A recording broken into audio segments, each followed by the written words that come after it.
रहीम ma'am, जैसा आप लोग बोल रहे हैं, बाढ़ की स्थिति कितना भयावह है। वहाँ पे आम जनता की क्या जिंदगी है, देख रहे हैं ना आप लोग सब कोई।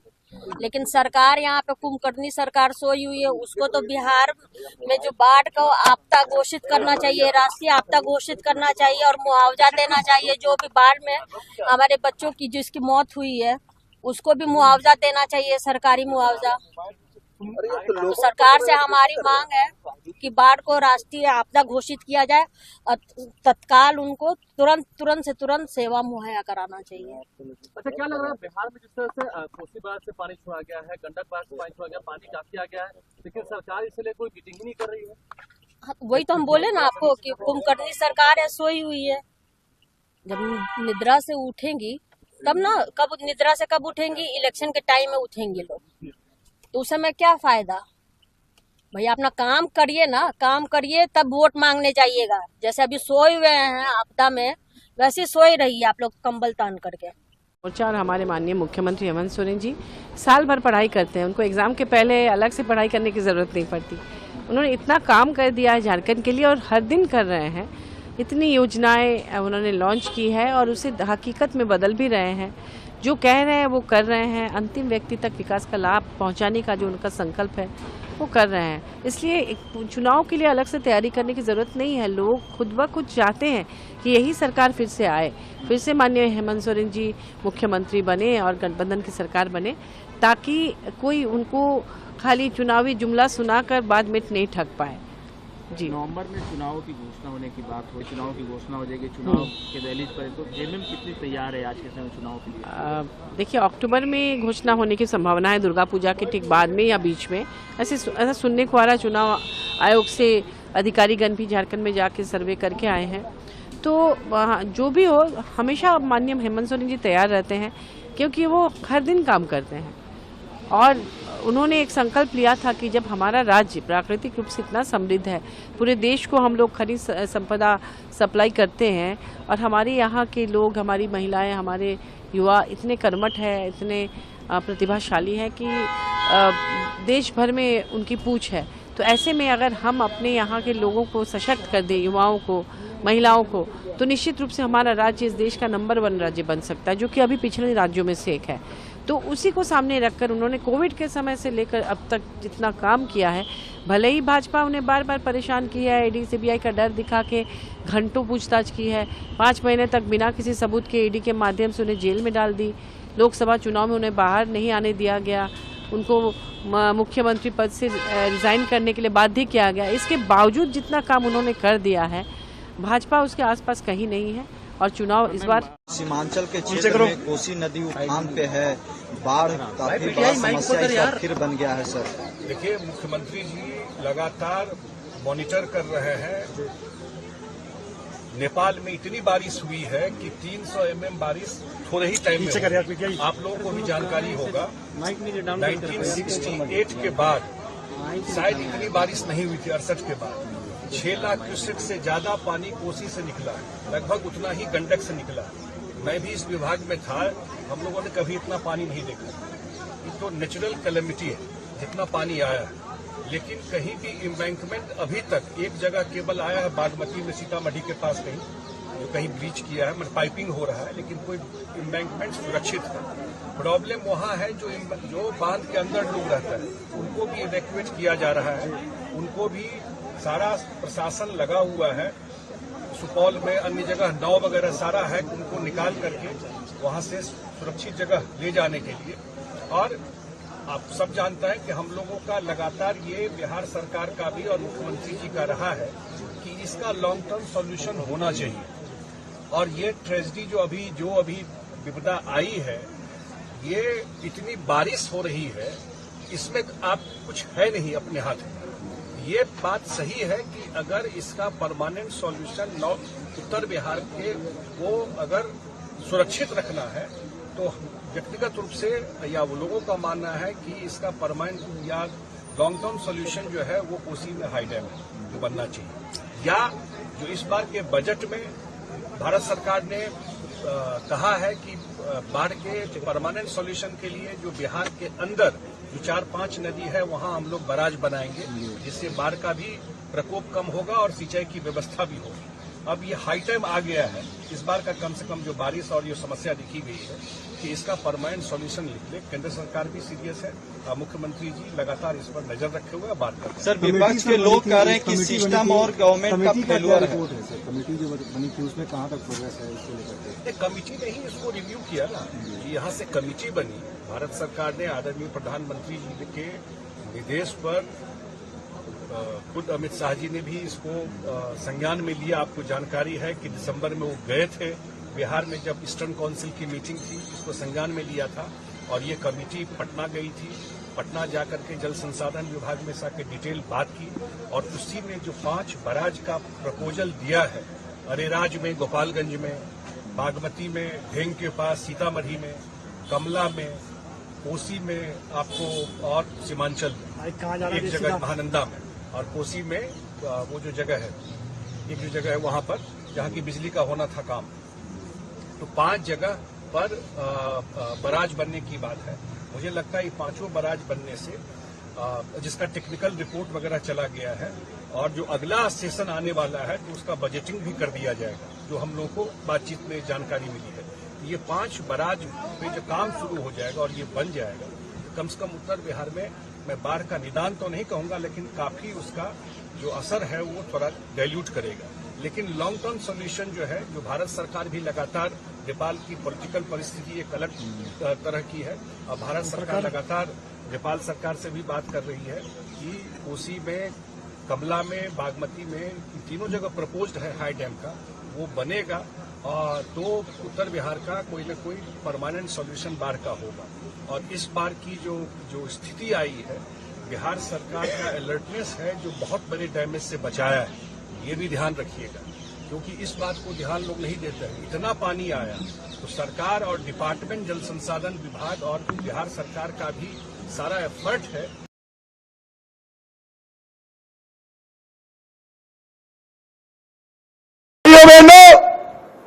ये राहुल बाबा जो है कांग्रेस के, जानते हो ना जरा? अरे जानते हो या नहीं जानते हो? ये राहुल बाबा ये झूठ बोलने का मशीन है। ये राहुल बाबा कहते हैं कि अग्निवीरों को इसलिए योजना लाए हैं कि सरकार उनको पेंशन वाली नौकरी नहीं देना चाहती। अग्निवीर योजना केवल और केवल हमारी सेना को जवान रखने के लिए बनाई रही। मैं आज कहकर जाता हूं हरियाणा की माताओं को, बहनों को, आपके नौनिहाल में सेना में भेजते वक्त मत झिझकिएगा। हरियाणा के एक एक अग्निवीर को हरियाणा सरकार और भारत सरकार पेंशन वाली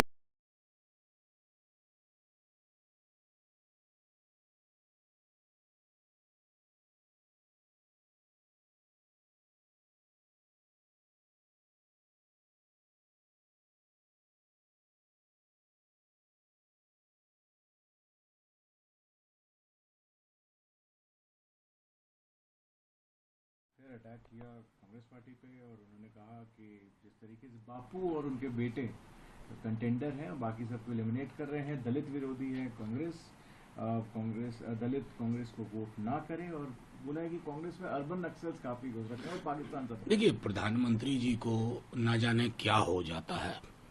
नॉर्मल टाइम में भी तो चलो कुछ बोलते हैं, लेकिन जब चुनाव आता है प्रधानमंत्री जी की काया पलट हो जाती है, जिसको हम अंग्रेजी में कहते हैं ट्रांसमॉग्रिफिकेशन। तो फिर भैंस, मंगलसूत्र, मुजरा, टोटी काटेगा, बिजली काट देगा, ले जाएगा, तुम्हारी अर्बन नक्सल हैं, आतंकवाद को पूछते हैं, वगैरह वगैरह।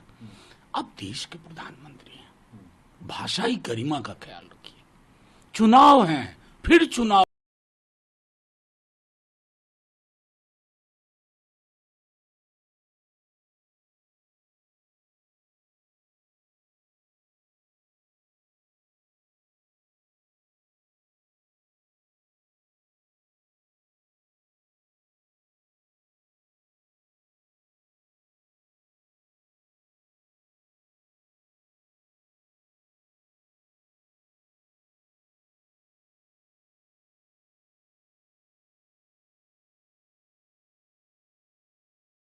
आतंकवादियों के इस इलाके में होने की हमें सूचना मिली थी कल, और इसके बाद एक ऑपरेशन सिक्योरिटी फोर्सेस के साथ लॉन्च किया गया इस इलाके में।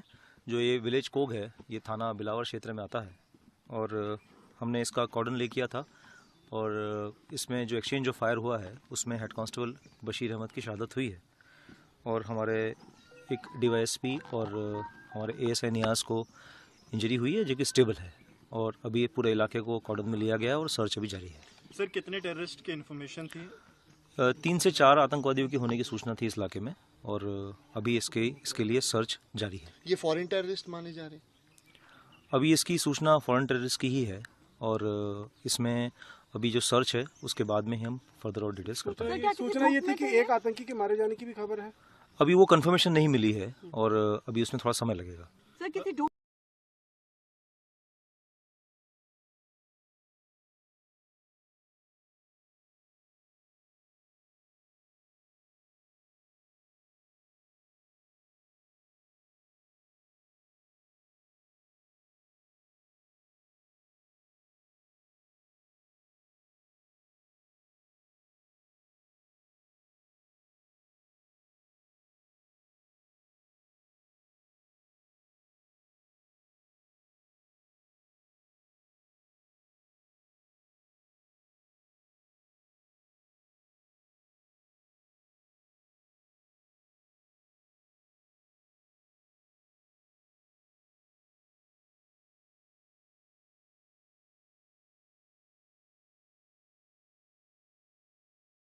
वो अडीगाम गांव जो कि दिवसर कुलगाम में वाक़ा है, वहाँ पे जो है वो एक एनकाउंटर जो है वो हुआ, जिसमें जो है 2 दहशतगर्द जो है वो हलाक हुए।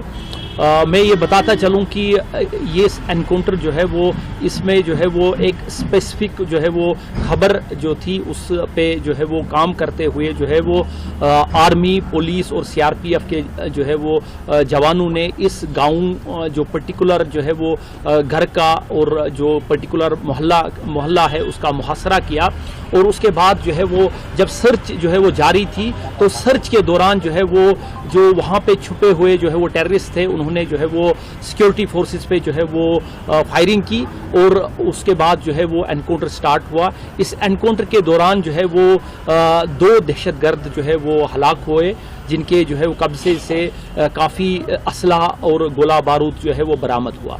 सर, इनकी पहचान और किस संगठन, किस तंजीम के साथ है सर, और कितने सरगर्म थे ये? देखिए, मैं बताता चलूं कि जो हमें एनकाउंटर साइट से सर्च के दौरान जो है वो हमें 2 डेड बॉडीज़ मिली। डेड बॉडीज़ जो है वो की पहचान करना बड़ा मुश्किल है, उसका जो है वो इन्वेस्टिगेशन जारी है, उसमें हमने डीएनए जो है वो सैंपल्स लिए हुए हैं। लेकिन जिस तरह से मैं आपको पहले बताया कि हमें एक जो है वो ख़ास जो है वो स्पेसिफिक इनपुट था, उस इनपुट के मुताबिक जो है 2 जो दहशतगर्द थे, जो हमारी खबर के मुताबिक जो है वो एक उनमें से उमेश अहमद वानी है, जो कि चवलगाम कुलगाम का रहने वाला है। ये उमेश अहमद वानी जो है वो टीआरएफ तंजीम से ताल्लुक़ रखता था, और ये 2020 से जो है वो उसने जो है वो टेररिस्ट रैंक्स जो है वो ज्वाइन की। उमेश अहमद वानी का जहाँ तक ताल्लुक़ है, ये पुलवामा, शोपियां, कुलगाम और अनंतनाग ज़िले में जो है वो सरगर्म था, और इसके खिलाफ कई एफआईआर जो है वो दर्ज थे, और कई दहशतगर्द कार्रवाइयों में ये मुलविस था। दूसरा जो खबर जो थी हमें वो थी आकिब नज़ीर गोजरी की। ये आकिब नज़ीर गोजरी जो है बेसिकली चाडोरा कुलगाम का रहने वाला है, और उसके बाद लेकिन ये पला बड़ा जो है वो अपने मामा के घर जो है वो ये पुलवामा में जो है वो वहाँ उसकी पढ़ाई और वहाँ की उसकी परवरिश हुई। ये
लगातार आप प्रचार कर रहे हैं, कैसा रिस्पॉन्स मिल रहा है?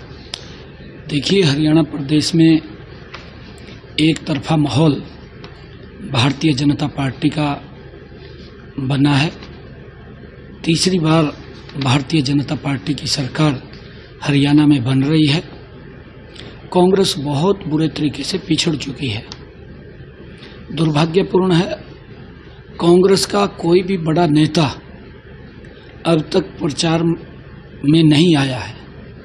उनको डर है कि पिछले कुछ दिनों से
जो आज तक जम्मू कश्मीर में आतंकवादियों का, अलगाववादियों का और पथराव करने वालों का समर्थन सहयोग करते रहे, आज अगर दुनिया भर में कहीं आतंकवाद के खिलाफ कार्रवाई होती है तो नेशनल कॉन्फ्रेंस, पीडीपी और कांग्रेस जैसी पार्टियां उनके समर्थन में नजर आती हैं। उनको गाजा तो नजर आता है, लेकिन ढाका में हिंदुओं की हत्याएं नजर नहीं आती। उनको जम्मू कश्मीर के हजारों लोगों की हत्याएं याद नहीं आती, जिन मासूमों को, निर्दोषों को इस आतंकवाद के चलते उनकी हत्या हुई थी। इससे बड़ा दुर्भाग्य क्या होगा कि ये राजनीतिक दल तुष्टीकरण की राजनीति के चलते चलते इस तरह से अपनी रैलियों को रद्द भी करते हैं, आतंकवाद का समर्थन भी करते हैं। ये लोकतंत्र के पक्ष में नहीं है, आतंकवाद के समर्थक हैं। हमारे सेना के जवान किसी भी आतंकवादी हमले को खत्म करने में पूरी ताकत के साथ लगे हुए हैं और हर आतंकवादी को ढेर किया जाएगा।